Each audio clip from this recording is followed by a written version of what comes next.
I am the tofu golem. Please enjoy the video. You start by grabbing essential pieces now: the sponge or cake base, cocoa powder, cream, and any decorations you like. Once you have them, move the base to your rolling surface and add cocoa to create a rich chocolate batter. This gives the log its flavor and color. Make sure to tap the mixer and stir until smooth, because texture matters visually in Toca World. You'll see the batter change. Pause to adjust consistency with more cream if it's too thick. Once the batter is flat, you need to spread it evenly so the roll looks clean and believable. Use a spatula tool to smooth the surface, then add a line of cream along one edge for filling.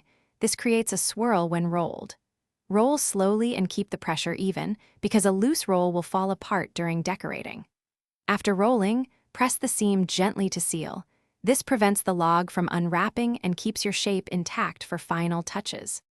Now finish with frosting and texture. Spread chocolate over the roll, then drag a fork to create bark lines so it looks like a real Yule log. Add leaves, powdered sugar, or tiny candles for holiday flair. Position a mini character for scale.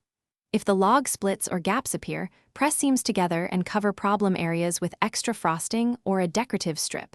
This hides mistakes and strengthens the roll. Finally, step back and adjust lighting or camera for a perfect Toca World photo. Thanks for watching. Consider subscribing if we helped you today.